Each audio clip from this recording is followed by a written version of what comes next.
کہ اللہ تعالیٰ نے آسمان کو بزرگی سے موصوف فرمایا ہے، جیسا کہ ارشاد ہے، وہ بزرگی والے عرش کا مالک ہے۔ ناظرین، عرش کی بزرگی کا مطلب یہ ہے کہ یہ عرش بہت بڑا ہے، اس کی شان بہت اعلیٰ ہے، بہت ہی معزز ہے، اس میں بہت سی خوبیاں ہیں، مخلوقات میں اس سے بڑھ کر کوئی نہیں۔ اس کا منظر اور شکل و صورت انتہائی لبھانے والی ہے، جیسا کہ فرمان باری تعالیٰ ہے۔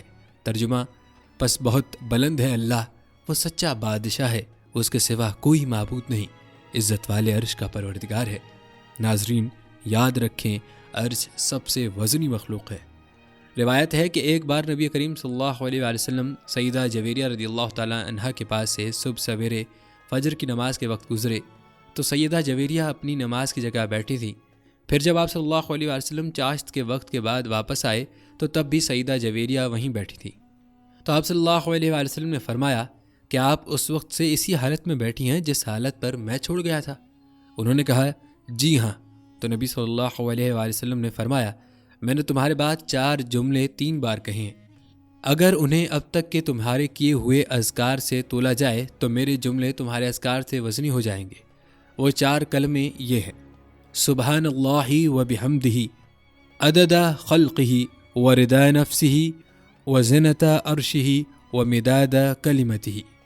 شیخ الاسلام ابن تیمیہ رحمۃ اللہ علیہ کہتے ہیں اس سے واضح ہوتا ہے کہ عرش کا وزن سب سے زیادہ ہے۔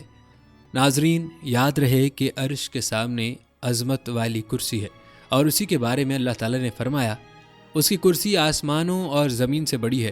فرماتے ہیں کہ کرسی عرش کا زینہ ہے۔ کرسی آسمان و زمین سے بڑی ہونے کے باوجود بھی عرش کے سامنے ایسے ہی ہے کہ جس طرح کوئی لوہے کا کڑا کھلے میدان میں گرا ہوا ہو۔ عرش کو اٹھانے کے لیے اللہ تعالیٰ نے 4 بہت بڑے بڑے فرشتوں کی ڈیوٹی لگائی ہوئی ہے۔ یہ فرشتے ہر وقت اللہ تعالیٰ کی تسبیح، ثنا اور مومنوں کے لیے استغفار کرتے رہتے ہیں، جیسا کہ فرمان باری تعالیٰ ہے۔ عرش اٹھانے والے اور اس کے آس پاس کے فرشتے اپنے رب کی تسبیح حمد کے ساتھ کرتے ہیں اور اس پر ایمان رکھتے ہیں۔ نیز ایمان والوں کے لیے استغفار کرتے ہوئے کہتے ہیں ہمارے پروردگار، تو نے ہر چیز کو اپنی بخشش اور علم سے گھیر رکھا ہے، بس انہیں بخش دے جو توبہ کریں اور تیری راہ کی پیروی کریں، اور تو انہیں دوزخ کے عذاب سے بچا لے۔ ناظرین، معلوم ہوا کہ عرش کے گرد و پیش موجود فرشتوں کا کام ہی ذکر اور دعا ہے۔ اسی بارے میں فرمان باری تعالیٰ ہے۔ ترجمہ: اور تو فرشتوں کو دیکھے گا عرش کے گرد گھیرا ڈالے ہوئے اپنے رب کی حمد کے ساتھ تسبیح کر رہے ہیں، اور ان کے درمیان حق کے ساتھ فیصلہ کر دیا جائے گا، اور کہا جائے گا کہ سب تعریفیں اللہ کے لیے ہیں جو تمام جہانوں کا پروردگار ہے۔ ناظرین، یاد رہے کہ اللہ تعالیٰ نے اپنے معبود ہونے کے لیے عرش کا پروردگار ہونا دلیل کے طور پر پیش کیا ہے، اور فرمایا ہے اللہ لا الہ الا ہو رب العرش العظیم۔ اللہ وہ ہے جس کے سوا کوئی حقیقی معبود نہیں، وہی عرش عظیم کا پروردگار ہے۔ جھوٹے لوگوں کے الزاموں کو مسترد کرنے کے لیے بھی بتلایا کہ اللہ تو عظیم ترین مخلوق یعنی عرش کا خالق ہے، اور وہ ان الزام تراشیوں سے بالکل پاک ہے۔ اسی طرح فرمان باری تعالیٰ ہے پاک ہے آسمانوں اور زمین کا پروردگار، اور عرش کا رب ان کی بیان کردہ باتوں سے جو وہ بیان کرتے ہیں۔ ناظرین، اللہ تعالیٰ نے اپنے عرش کا تذکرہ اور عرش کے خالق ہونے کا تذکرہ بار بار فرمایا ہے۔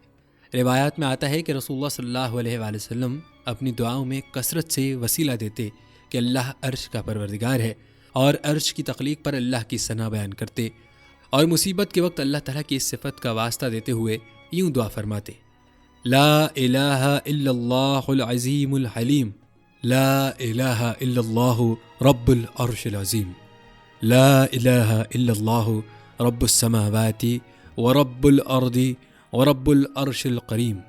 آپ نے ملاحظہ کیا کہ ان کلمات میں اللہ رب العزت کے عرش کا تذکرہ 2 مرتبہ ہوا ہے، یعنی نبی کریم صلی اللہ علیہ وآلہ وسلم اپنی دعا میں اللہ رب العزت کی تعریف ان کلمات کے ساتھ فرماتے تھے، اور ان کلمات میں اللہ تعالیٰ کے عرش عظیم کا بھی تذکرہ ہے۔ اسی طرح ایک حدیث ہے کہ رشتہ داری عرش کے ساتھ چمٹ کر کہتی ہے جو مجھے جوڑے اللہ اسے جوڑ دے، اور جو مجھے توڑے اللہ اسے توڑ دے۔ ایک اور روایت ہے کہ جس وقت اللہ تعالیٰ نے مخلوقات کو مکمل کر لیا تو اللہ تعالیٰ نے ایک نوشتہ تحریر فرمایا جو اللہ کے پاس عرش پر ہے کہ میری رحمت میرے غضب پر بھاری ہے۔ اسی طرح روایت ہے کہ سورج روزانہ عرش کے نیچے سجدہ ریز ہوتا ہے، جیسا کہ آپ صلی اللہ علیہ وآلہ وسلم کا فرمان ہے سورج جا کر عرش کے نیچے سجدہ کرتا ہے، اور اللہ تعالیٰ کا فرمان ہے اور سورج اپنے ٹھکانے کی جانب چلتا ہے یہ غالب اور علم رکھنے والے کے تخمینے کے مطابق ہوتا ہے۔ اسی طرح ایک دوسری روایت میں ابو ذر رضی اللہ تعالیٰ عنہ کہتے ہیں کہ میں نے نبی صلی اللہ علیہ وسلم سے اللہ تعالیٰ کے فرمان، ترجمہ اور سورج اپنے ٹھکانے کی جانب چلتا ہے اس کے بارے میں پوچھا تو آپ صلی اللہ علیہ وسلم نے فرمایا سورج کا ٹھکانہ عرش کے نیچے ہے۔ ناظرین، روایت میں یہ بات بھی ملتی ہے کہ رحمان کا عرش ایک عظیم صحابی کی وفات پر لرز اٹھا تھا، جن کو اسلام قبول کیے ہوئے ابھی صرف 6 سال ہی گزرے تھے، تاہم ان کی قوم کے تمام افراد ان کے ہاتھ پر اسلام قبول کر چکے تھے۔ جس وقت وہ فوت ہوئے تو ان کی عمر صرف 37 برس تھی۔ آپ صلی اللہ علیہ وسلم کا فرمان ہے، سعد بن معاذ کی موت پر رحمان کا عرش بھی کانپ اٹھا ہے۔ یاد رہے کہ یہ صحیح حدیث ہے، اور امام ذہبی رحمۃ اللہ علیہ کہتے ہیں یہ حدیث متواتر ہے، اور میں یہ گواہی دیتا ہوں کہ یہ نبی صلی اللہ علیہ وسلم کا فرمان ہے۔ ناظرین، آپ عرش معلیٰ کے بارے میں نبی کریم صلی اللہ علیہ وسلم کے احادیث ملاحظہ فرما رہے ہیں۔ ان روایات میں اللہ تعالیٰ کے عرش کا تذکرہ مختلف انداز سے ہوا ہے۔ روایات میں یہ بات بھی ملتی ہے کہ کل مخلوقات کے فنا ہو جانے پر اللہ تعالیٰ نے عرش کو خصوصیت بخشی کہ وہ باقی ہی رہے گا۔ چنانچہ عرش ان مخلوقات میں شامل نہیں ہے جنہیں قیامت کے دن مٹھی میں لیا جائے گا یا لپیٹ دیا جائے گا، اور اہل سنت کا اتفاق ہے کہ عرش فنا نہیں ہوگا۔ اس حوالے سے شیخ الاسلام ابن تیمیہ رحمۃ اللہ علیہ کہتے ہیں عرش اللہ تعالیٰ کی ان مخلوقات میں شامل نہیں جو 6 دن میں پیدا کی گئیں۔ اللہ تعالیٰ عرش کو شق نہیں فرمائے گا اور نہ ہی اسے ختم کرے گا، اور مشہور احادیث بھی قرآن مجید کی طرح اس بات کو واضح کرتی ہیں کہ عرش باقی رہے گا۔ اس حوالے سے یہ تفصیلی حدیث ملاحظہ فرمائیں۔ حضرت ابو ہریرہ رضی اللہ تعالیٰ عنہ سے روایت ہے کہ ایک مرتبہ نبی اکرم صلی اللہ علیہ وآلہ وسلم اور صحابہ رضی اللہ تعالیٰ عنہ بیٹھے ہوئے تھے کہ بادل آ گئے۔ نبی اکرم صلی اللہ علیہ وآلہ وسلم نے پوچھا جانتے ہو یہ کیا ہے؟ صحابہ کرام رضی اللہ تعالیٰ عنہ نے عرض کیا اللہ اور اس کا رسول صلی اللہ علیہ وآلہ وسلم اچھی طرح جانتے ہیں۔ آپ صلی اللہ علیہ وآلہ وسلم نے فرمایا یہ بادل زمین کو سیراب کرنے والے ہوتے ہیں، اللہ تعالیٰ انہیں ان لوگوں کی طرف ہانکتے ہیں جو اس کا شکر ادا نہیں کرتے اور اسے پکارتے نہیں۔ پھر آپ صلی اللہ علیہ وآلہ وسلم نے پوچھا جانتے ہو تمہارے اوپر کیا ہے؟ عرض کیا اللہ اور اس کا رسول صلی اللہ علیہ وآلہ وسلم زیادہ جانتے ہیں۔ آپ صلی اللہ علیہ وآلہ وسلم نے فرمایا یہ رقی یعنی اونچی چھت ہے جس سے حفاظت کی گئی، اور یہ موج کی طرح ہے جو بغیر ستون کے ہے۔ پھر پوچھا کیا جانتے ہو کہ تمہارے اور اس کے درمیان کتنا فاصلہ ہے؟ صحابہ کرام رضی اللہ تعالیٰ عنہم نے عرض کیا اللہ اور اس کا رسول صلی اللہ علیہ وآلہ وسلم زیادہ جانتے ہیں۔ آپ صلی اللہ علیہ وآلہ وسلم نے فرمایا تمہارے اور اس کے درمیان 500 برس کی مسافت ہے۔ پھر آپ صلی اللہ علیہ وآلہ وسلم نے پوچھا کیا جانتے ہو اس کے اوپر کیا ہے؟ صحابہ کرام رضی اللہ تعالیٰ عنہم نے عرض کیا اللہ اور اس کا رسول صلی اللہ علیہ وآلہ وسلم بہتر جانتے ہیں۔ آپ صلی اللہ علیہ وآلہ وسلم نے فرمایا اس سے اوپر 2 آسمان ہیں جن کے درمیان 500 برس کا فاصلہ ہے۔ پھر آپ صلی اللہ علیہ وآلہ وسلم نے اسی طرح 7 آسمان گنوائے اور بتایا ہر 2 آسمانوں کے درمیان آسمان و زمین کے درمیان کے فاصلے کے برابر فاصلہ ہے۔ پھر آپ صلی اللہ علیہ وآلہ وسلم سے پوچھا کہ کیا جانتے ہو کہ اس کے اوپر کیا ہے؟ صحابہ کرام رضی اللہ تعالیٰ عنہ نے عرض کیا اللہ اور اس کا رسول بہتر جانتے ہیں۔ آپ صلی اللہ علیہ وآلہ وسلم نے فرمایا اس کے اوپر عرش ہے اور وہ آسمان سے اتنا دور ہے جتنا زمین سے آسمان۔ پھر آپ صلی اللہ علیہ وآلہ وسلم نے پوچھا کہ کیا تمہیں معلوم ہے کہ تمہارے نیچے کیا ہے؟ صحابہ کرام رضی اللہ تعالیٰ عنہم نے عرض کیا اللہ اور اس کا رسول بہتر جانتا ہے۔ آپ نے فرمایا یہ زمین ہے۔ پھر آپ نے پوچھا کیا تمہیں معلوم ہے اس کے نیچے کیا ہے؟ صحابہ کرام رضی اللہ تعالیٰ عنہم نے عرض کیا اللہ اور اس کا رسول بہتر جانتے ہیں۔ آپ صلی اللہ علیہ وآلہ وسلم نے فرمایا کہ نیچے دوسری زمین ہے، پہلی زمین اور دوسری زمین کے درمیان 500 برس کی مسافت ہے۔ آپ صلی اللہ علیہ وآلہ وسلم نے 7 زمینیں گنوائیں اور بتایا کہ ہر 2 کے درمیان اتنا ہی فاصلہ ہے۔ پھر آپ صلی اللہ علیہ وآلہ وسلم نے فرمایا اس ذات کی قسم جس کے قبضے قدرت میں محمد صلی اللہ علیہ وآلہ وسلم کی جان ہے، اگر تم لوگ نیچے زمین کی طرف رسی پھینکو گے تو وہ اللہ تک پہنچے گی۔ اور پھر یہ آیت پڑھی وہی ہے سب سے پہلا اور سب سے پچھلا اور باہر اور اندر اور وہ سب کچھ جانتا ہے۔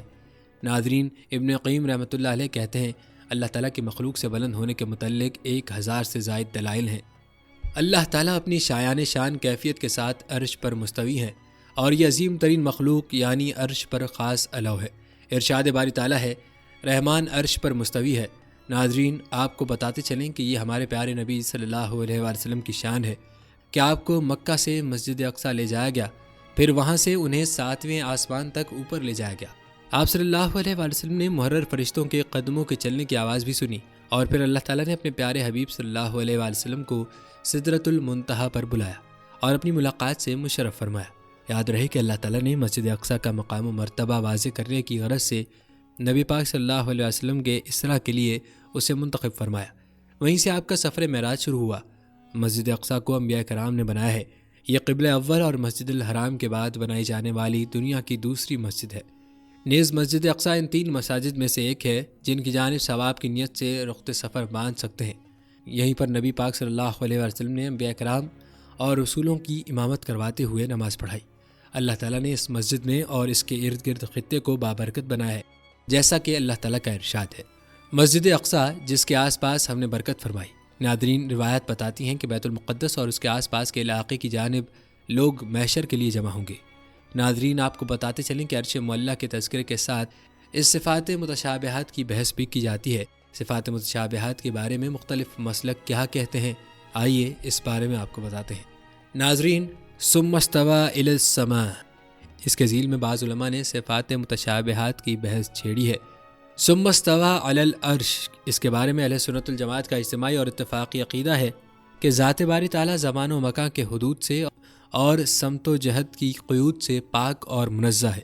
ناظرین، افراط و تفرید کی اس کشمکش میں اہل سنت الجماعت ہی ایسی گروہ ہے جو اعتدال کی راہ پر گامزن رہا ہے اور سلف صالحین کے نقش قدم پہ چل کر تعبیر و تشریح کے اس پیچیدہ مقام سے باسلامت گزر گیا اور اس پر قائم ہے۔ ناظرین، اہل سنت والجماعت کا مسلک کیا ہے اور اس حوالے سے متقدمین سلف صالحین کا موقف کیا ہے، آئیے آپ کو بتاتے ہیں۔ ناظرین، متقدمین سلف صالحین کا مسلک یہ ہے کہ جو صفات متشابہات قرآن و حدیث اور اجماع امت سے ثابت ہیں، ان کے متعلق بس اتنا ہی جان لینا کافی ہے کہ جو لفظ صفت باری پر دلالت کناہ ہے اس کی نسبت اللہ تعالیٰ کی طرف ثابت ہے۔ اس لفظ سے اس کا ظاہری اور حقیقی معنی ہرگز مراد نہیں، اور نیز باری تعالیٰ مخلوق کی مشابہات سے پاک ہے۔ ناظرین، یہی اہل سنت کا مسلمہ موقف ہے جس پر چند دلائل پیش خدمت ہیں۔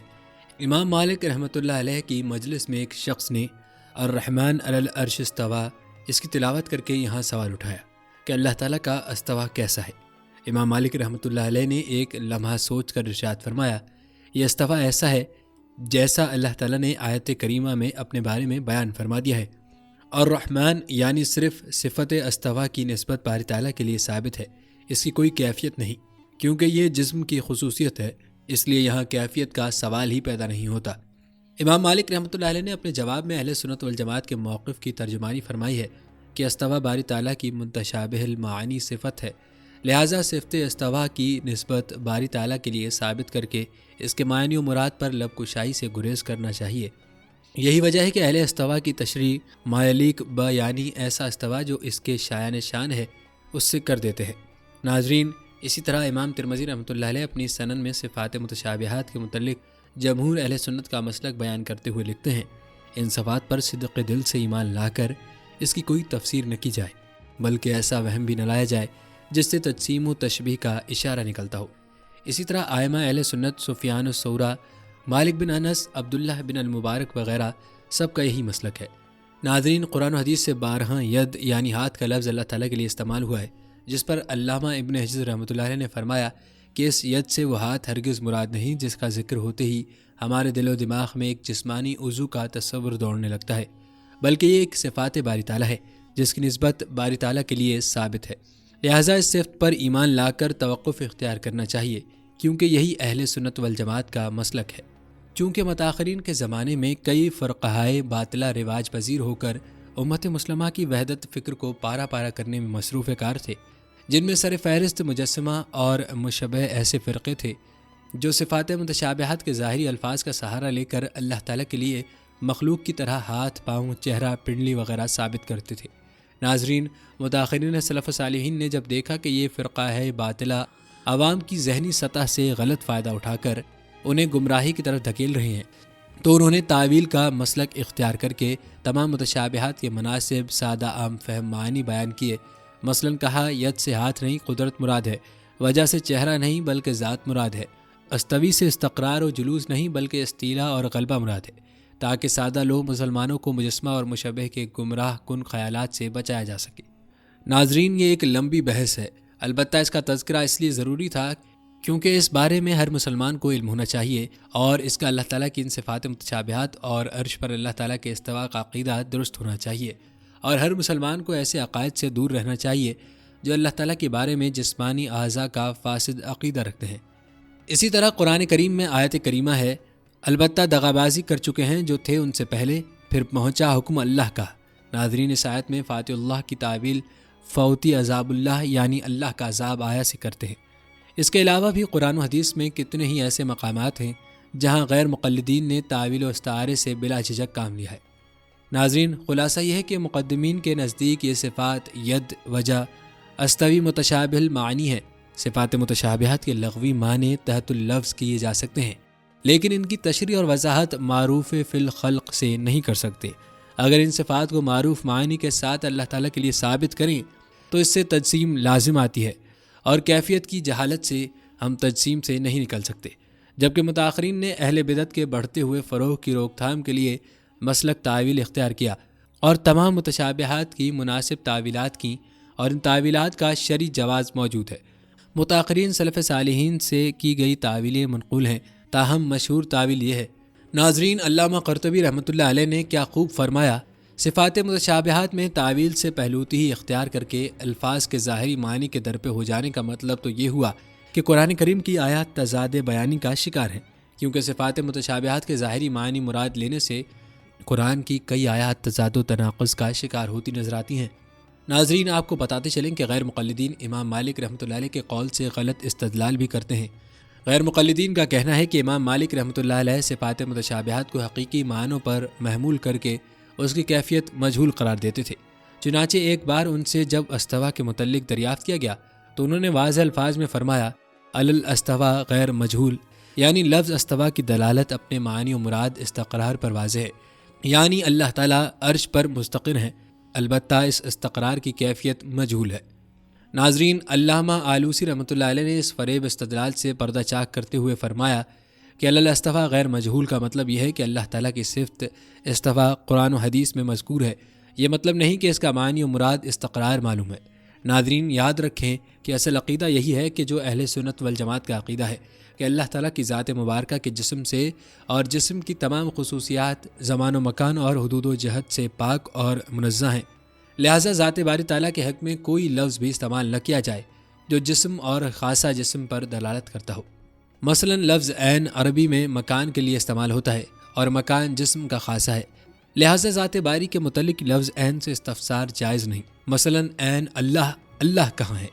چنانچہ علامہ ابن حجر رحمۃ اللہ علیہ ایک مقام پر لکھتے ہیں، اللہ تعالیٰ کی حکمتوں پر کیوں اور کیسے کا سوال اٹھانا ایسے ہی عبث ہے جیسے اللہ کے وجود پر کہاں اور کیسے کا سوال۔ لیکن غیر مقلدین اور نام نہاد سلفیوں کے نزدیک عرش باری تعالیٰ کا مکان اور فوق باری تعالیٰ کی جہت ہے۔ دلیل مانگنے پر فوراً مسلم شریف کی حدیث پیش کر دیتے ہیں جس میں آپ صلی اللہ علیہ وآلہ وسلم نے ایک باندی سے پوچھا، عین اللہ، اللہ کہاں ہے؟ جواب میں باندی نے کہا، فی السماء، آسمان میں ہے۔ غیر مقلدین اس حدیث سے یوں استدلال کرتے ہیں کہ آپ کا عین سے اللہ کی ذات کے متعلق سوال فرمانا مکان الہی کے ثبوت پر واضح دلیل ہے۔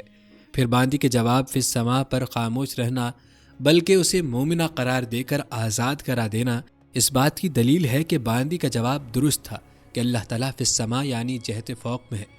ناظرین، مذکورہ حدیث کی چھان بین کرنے پر معلوم ہوا کہ غیر مقلدین نے جس حدیث کو بنیاد بنا کر اپنے عقیدے کی عمارت کھڑی کی ہے اس کو محدثین نے معلول اور شاذ قرار دیا ہے، اور یاد رہے کہ یہ حدیث معلول اور شاذ حدیث ہے۔ اس حدیث پر اختلاف بھی موجود ہے جو مقلدین پیش کرتے ہیں۔ ناظرین، خلاصہ یہ کہ ایک معلول اور شاذ روایت سے عقیدے کا استنباط نہیں کیا جا سکتا ہے، اور ایسی شاذ روایت کو بنیاد بنا کر اشاعرہ کو گمراہ اور بدعتی کہنا تو سراسر جہالت ہے یا تعصب۔ بالفرض اگر اس روایت کو صحیح تسلیم کر لیا جائے تو پھر عین کا سوال ذات باری تعالیٰ کے مکان کے لیے نہیں بلکہ منزلت اور مرتبے کے لیے ہوگا، یعنی ہمارے اللہ کا مرتبہ کیا ہے، یا یہ کہ اللہ تعالیٰ کے احکام و اوامر کا مکان کون سا ہے۔ ناظرین، یہ تھا تذکرہ چند فرقوں کا جو عرش اور اللہ تعالیٰ کے صفات متشابہات کے حوالے سے تھا۔ یاد رہے کہ اللہ کی ذات میں زیادہ غور نہیں کرنا چاہیے بلکہ اللہ تعالیٰ کے صفات میں تدبر کرنا چاہیے کہ جن سے اللہ کی بڑائی معلوم ہوتی ہے، بجائے اس کے کہ انسان اس پر بحث کرے کہ اللہ تعالیٰ کے ہاتھ پاؤں ہیں تو انسان یہ سوچے کہ عرش معلیٰ جیسی عظیم مخلوق کو تخلیق کرنے والی ذات کتنی عظیم ہوگی۔ ناظرین، عام مسلمانوں کے لیے بہتر یہی ہے کہ وہ اس طرح کے مسائل میں نہ الجھے، البتہ ان کا مناسب علم ہونا ضروری ہے تاکہ خود کو گمراہی سے بچا جا سکے۔ ناظرین، اللہ تعالیٰ کی چند صفات ملاحظہ فرمائیں، اس کے بعد آپ کو عرش کے بارے میں مزید حقائق بھی بتاتے ہیں، لہٰذا ویڈیو کو اسکپ مت کیجیے گا۔ یاد رکھیں کہ اللہ ہر جگہ موجود ہے۔ حق تعالیٰ جل شانہ تمام نقائص اور عیوب سے اور حدوث کے نشانوں سے اور مخلوقات سے مشابہت سے اور مماثلت سے پاک اور منزہ ہے، اور وہ خداوند بے مثل و مانند ہے جو ہر اور عرض ہونے سے مبرا اور صورت اور شکل و جسم اور جسمانیت سے معارہ ہے، اور جواہر اور اجسام اور آراز کی صفات اور لوازم سے مبرہ ہے۔ وہ بے مثل اور بے چون و چگوں ہے، کوئی شے اس کے مثل اور برابر نہیں، اور کوئی چیز خدا تعالیٰ کے ہمسر نہیں۔ اس لیے کہ خداوند قدیم اور ازلی ہے تو ممکن اور حادث کے مشابہ کیسے ہو سکتا ہے؟ اگر بالفرض خدا کا مخلوق کے مشابہ ہونا جائز ہو تو پھر مخلوق کے احکام کا خالق پر جاری ہونا بھی ممکن ہوگا۔ الغرض نہ خدا مخلوق کے مشابہ ہے اور نہ مخلوق خدا کے مشابہ ہے۔ یہ ناممکن ہے کہ قدیم کی کوئی صفت حادث میں اور حادث کی کوئی صفت قدیم میں پائی جائے۔ اس لیے اللہ تعالیٰ ہر قسم کے تغیر و تبدل سے پاک ہے، اس لیے کہ تغیر و تبدل ممکن کی صفت اور خاصیت ہے۔ ناظرین، اللہ تعالیٰ نہ جسم ہے اور نہ جوہر ہے اور نہ عرض ہے، وہ ان سب چیزوں سے پاک اور منزہ ہے۔ جسم تو اس لیے نہیں کہ جسم بہت سے اجزاء سے مرکب ہوتا ہے، اور جو مرکب ہوتا ہے اس کی تحلیل اور تفریق اور تقسیم بھی ممکن ہوتی ہے، اور ترکیب و تحلیل اور تفریق و تقسیم اللہ تعالیٰ کی بارگاہ سے بہت دور ہے۔ نیز جو چیز اجزاء سے مل کر بنتی ہے، اول تو وہ اپنی ترکیب میں اجزاء کی محتاج ہوتی ہے، اور احتیاج اور خدائی کا جمع ہونا عقلائے محال ہے، اور پھر مرکب اپنی بقا میں اجزاء کا محتاج ہوتا ہے، اور اللہ احتیاج سے منزہ ہے۔ ناظرین، اللہ کی صفت ہے کہ اس کے لیے باپ اور بیٹا ہونا محال اور ناممکن ہے۔ جب یہ ثابت ہو گیا کہ خدا تعالیٰ کا جسم ہونا ناممکن اور محال ہے، تو ثابت ہو گیا کہ خدا نہ کسی کا باپ ہو سکتا ہے اور نہ بیٹا ہو سکتا ہے، کیونکہ توالد اور تناسل خاصہ جسمانیت کا ہے، اور اللہ تعالیٰ جسمانیت سے پاک اور منزہ ہے۔ نیز توالد اور تناسل محتاجگی کی دلیل ہے۔ جیسے اولاد اپنے پیدا ہونے میں ماں باپ کی محتاج ہے، ایسے ہی ماں باپ اپنی خدمت گزاری میں اور نسل کے باقی رہنے میں اولاد کی محتاج ہے، اور اللہ تعالیٰ احتیاج سے منزہ ہے۔ نیز اولاد ماں باپ کی ہم جنس ہوا کرتی ہے، سو اگر کوئی خدا کا بیٹا ہوگا تو خدا کی وحدانیت ختم ہو جائے گی، جو دلائل سے ثابت ہے۔ یاد رہے کہ خدا تعالیٰ کے لیے کوئی صورت اور شکل نہیں، اس لیے کہ صورت اور شکل تو جسم کی ہوتی ہے، اور اللہ تعالیٰ تو صورتوں اور شکلوں کا خالق ہے۔ هو اللہ الخالق الباری المصور۔ جس چیز کے لیے صورت اور شکل ہوتی ہے وہ محدود اور متناہی ہوتی ہے، اور اللہ تعالیٰ میں کوئی تغیر و تبدل نہیں، اور خدا کے لیے کوئی حد اور نہایت نہیں۔ ناظرین، خدا تعالیٰ کے لیے کوئی مکان اور زمان اور جہت اور سمت نہیں، کیونکہ وہ غیر محدود ہے، اور مکان اور جہت محدود کے لیے ہوتے ہیں، اور مکان اور زمان مکی و احاطے کیے ہوئے اور گھیرے ہوئے ہوتے ہیں، اور اللہ تعالیٰ ہی سب کو محیط ہے۔ زمین و زمان اور کون و مکان سب اسی کی مخلوق ہے اور اس کے احاطے قدرت میں ہے۔ اس کی ہستی سمت اور جہت اور مکان اور زمان کے حدود اور قیود سے پاک ہے، لہٰذا خدا تعالیٰ کے متعلق یہ سوال نہیں ہو سکتا کہ وہ کہاں ہے اور کب سے ہے، اس لیے کہ وہ مکان اور زمان سب سے سابق اور مقدم ہے۔ مکان اور زمان سب اسی کی مخلوق ہے، وہ تو لا مکان اور لا زمان ہے۔ اس کی ہستی مکان اور زمان پر موقوف نہیں، بلکہ زمان اور مکان کی ہستی اس کے ارادے پر موقوف ہے۔ ناظرین، خدا تعالیٰ اس سے منزہ ہے کہ وہ عرش پر یا کسی جسم پر متمکن اور مستقر ہو، جس طرح بادشاہ کو یہ کہا جا سکتا ہے کہ بادشاہ تخت پر بیٹھا ہوا ہے۔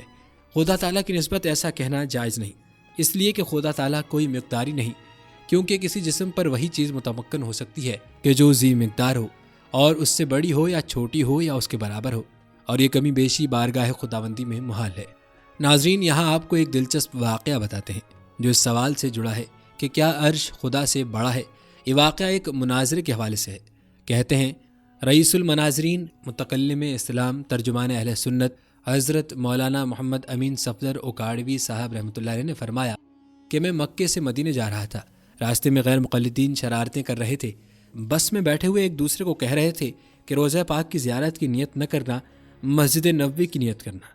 حضرت مولانا محمد امین صفدر اوکاڑوی صاحب رحمۃ اللہ علیہ نے فرمایا، یہ آپ کو گمراہ کر رہے ہیں، آپ روضہ پاک کی ہی کی نیت کریں، مسجد میں تو جانا ہی جانا ہے۔ وہ حضرات مولانا محمد امین صفدری اوکاڑوی صاحب رحمۃ اللہ علیہ کی طرف دیکھنے لگے۔ حضرت مولانا صاحب رحمۃ اللہ علیہ نے فرمایا کہ لوگ مکے سے مدینے کیوں جاتے ہیں؟ 1,00,000 کا ثواب چھوڑ کر 50,000 کا ثواب لینے کے لیے؟ یہ کوئی عقل مندی تو نہیں کہ اعلیٰ کو چھوڑ کر ادنا کو حاصل کیا جائے، وہ بھی اتنا لمبا سفر کر کے اور اتنے پیسے لگا کر۔ یہ اتنا نقصان کیوں کرتے ہیں؟ معلوم ہوا کہ وہاں کوئی ایسی چیز ضرور ہے جو بیت اللہ میں بھی نہیں ہے، جس کی شان بیت اللہ سے بھی بڑھ کر ہے۔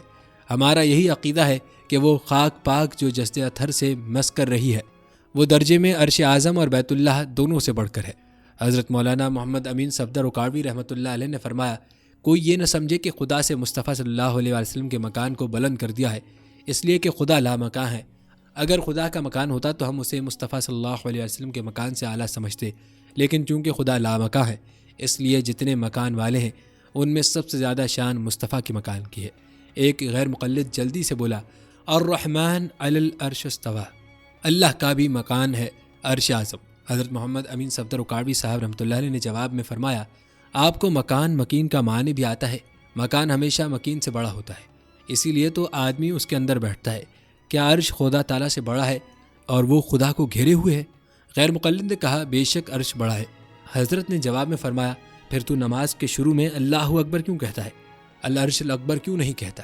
جب تو اللہ اکبر سے نماز شروع کرتا ہے پھر تو بڑا بے ایمان ہے کہ تجھے اللہ سے بھی بڑی چیز مل گئی ہے، پھر بھی تو اللہ اکبر ہی کہتا ہے۔ وہ شرمندہ ہو کر خاموش ہو گیا۔ ناظرین، معلوم ہوا کہ عرش ایک عظیم بلند نورانی مخلوق ہے۔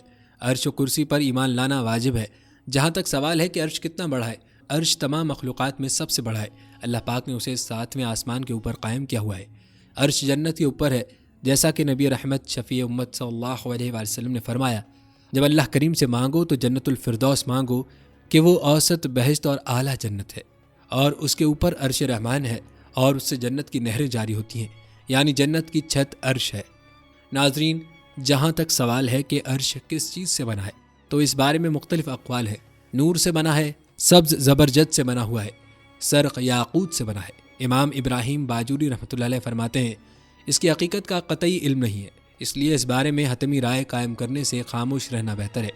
اس کی ہیئت، شکل و صورت کے بارے میں تحقیق یہ ہے کہ عرش گول نہیں ہے بلکہ وہ گنبد نما ہے جو جنت کی چھت ہونے کے ساتھ تمام مخلوقات اور دنیا کے اوپر سایہ فگن ہے۔ اس کے 4 ستون ہیں۔ زمین و آسمان سے بھی پہلے حضرت سیدنا عبداللہ بن عباس رضی اللہ تعالیٰ عنہما فرماتے ہیں، ہر معمار پہلے دیواریں بناتا ہے پھر ان پر چھت ڈالتا ہے، لیکن اللہ پاک نے پہلے چھت بنائی پھر دیواریں، کیونکہ اس نے زمین و آسمان کو بنانے سے پہلے عرش بنایا، پھر ہوا کو پیدا فرمایا، اس کے پر بنائے، ان پروں کی کثرت کو اللہ تعالیٰ ہی جانتا ہے۔ پھر ہوا کو حکم دیا کہ وہ پانی کو اٹھائے، اللہ تعالیٰ کا عرش پانی کے اوپر ہے جبکہ پانی ہوا پر ہے۔ اس کے بعد اللہ تعالیٰ نے عرش کو اٹھانے والے فرشتوں کو پیدا فرمایا۔ اللہ تعالیٰ کو عرش و کرسی کی حاجت نہیں، بے شک وہ ان دونوں کے بنانے سے پہلے بھی تھا، حالانکہ اس وقت مکان بھی نہ تھا۔ ناظرین، جہاں تک سوال ہے کہ زمین و آسمان سے پہلے عرش کہاں تھا تو ہمارے پیارے نبی صلی اللہ علیہ وآلہ وسلم نے ارشاد فرمایا، اللہ پاک نے زمین و آسمان پیدا کرنے سے 50,000 سال پہلے ہی مخلوق کی تقدیریں لکھ دی تھیں۔ اس وقت اللہ کریم کا عرش پانی پر تھا۔ ناظرین، نبی کریم صلی اللہ علیہ وآلہ وسلم نے فرمایا، 3 چیزیں عرش سے لٹکی ہوئی ہیں۔ رشتہ داری یہ کہتی ہے، یا اللہ میں تیری وجہ ہی سے ہوں لہٰذا مجھے نہ توڑا جائے۔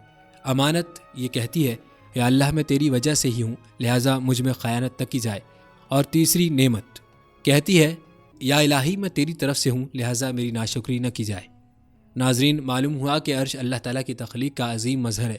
عرش کیسا ہے، عرش کی عظمت و جلالت کیا ہے، مکمل تفصیل آپ نے ملاحظہ کی ہے۔